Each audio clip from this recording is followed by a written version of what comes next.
അതിനെ തുറന്നു കാണിക്കാനോ സാധിക്കുന്നില്ല. കേന്ദ്രം ഭരിക്കുന്നവർക്ക് രാഷ്ട്രീയ നിലപാട് കാരണം കേരളത്തോടും കേരളത്തിലെ ജനങ്ങളോടും വിരോധമുണ്ടായിട്ടുണ്ടാകാം. എന്തിനാണ് ആ വിരോധം ഇവിടുത്തെ മാധ്യമങ്ങളിലേക്ക് പകരുന്നത്? ഇവിടുത്തെ മാധ്യമങ്ങൾക്ക് അത്തരമൊരു വിരോധമുണ്ടാകേണ്ട കാര്യമുണ്ടോ? നിർഭാഗ്യവശാൽ നമ്മുടെ നാട്ടിലെ മഹാഭൂരിഭാഗം മാധ്യമങ്ങളും ഈ ഒരു നിലപാടല്ലേ സ്വീകരിക്കുന്നത്. ഇത് ദുരന്തമുഖത്തുള്ള കഥ. മറ്റു കാര്യങ്ങളിലോ നാടിനെ സാമ്പത്തികമായി ഞെരുക്കുന്ന നടപടികൾ സ്വീകരിക്കുന്നതിൽ അതിലും ഇതേ നിലപാടാണല്ലോ സ്വീകരിക്കുന്നത്.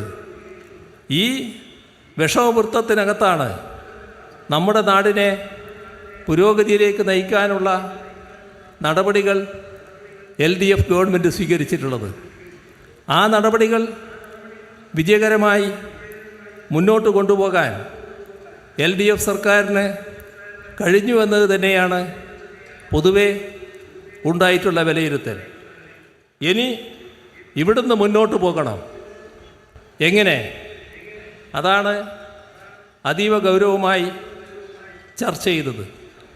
ഇവിടെ നാടിൻ്റെ വിഭവശേഷി ചോർത്താനുള്ള വല്ലാത്ത ശ്രമമാണ്, അതിനെ വലിയ തോതിൽ ദുർബലപ്പെടുത്താനുള്ള ശ്രമമാണ് ഒരു തരത്തിൽ കേന്ദ്ര ഗവൺമെൻറ് നടത്തുന്നത്.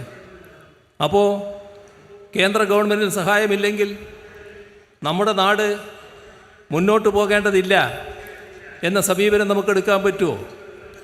നാടാകെ തകർന്നു പോകുമെന്ന് കണക്കാക്കിയ ഘട്ടം, ഈ നൂറ്റാണ്ടിലെ മഹാപ്രളയം നാം നേരിട്ട ഘട്ടം, അതിനെ തുറന്ന് അതിരൂക്ഷമായ കാലവർഷക്കെടുതി ഉണ്ടായ ഘട്ടം, തുറന്ന് കോവിഡ് മഹാമാരി നേരിടേണ്ടി വന്ന ഘട്ടം, ആ ഘട്ടങ്ങളിലൊക്കെ നാം തകരട്ടെ എന്ന മനോഭാവത്തോടെയായിരുന്നല്ലോ കേന്ദ്ര ഗവൺമെൻറ് നമ്മെ സമീപിച്ചത്.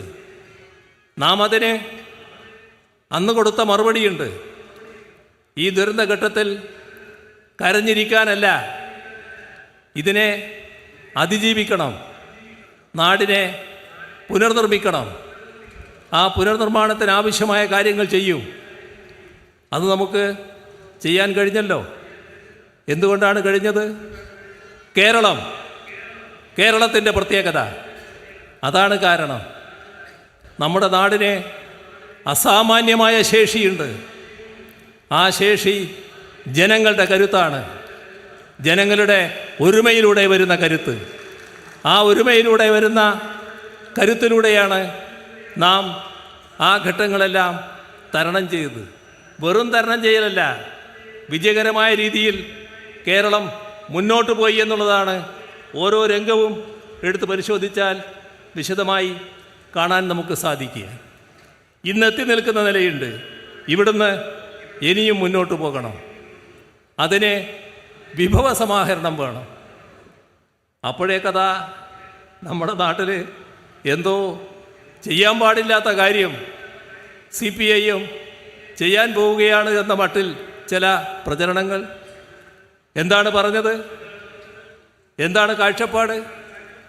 നാടിൻ്റെ താൽപ്പര്യത്തിന് അനുസൃതമായ, നാടിൻ്റെ താൽപ്പര്യത്തിന് വിഘാതം വരാത്ത ഏത് തരത്തിലുള്ള മൂലധനവും സ്വീകരിക്കുമെന്ന് തന്നെയാണ്, നിക്ഷേപവും സ്വീകരിക്കുമെന്ന് തന്നെയാണ്.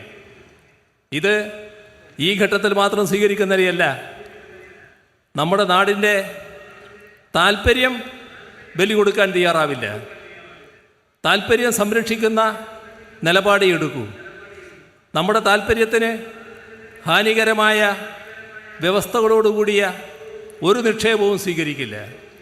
അപ്പോൾ അത്തരം നിക്ഷേപങ്ങൾ എല്ലാ തരത്തിലും കേരളത്തിലേക്ക് വരണം എന്നതാണ് ഈ സമ്മേളനം അടിവരയിട്ട് പറയുന്നത്.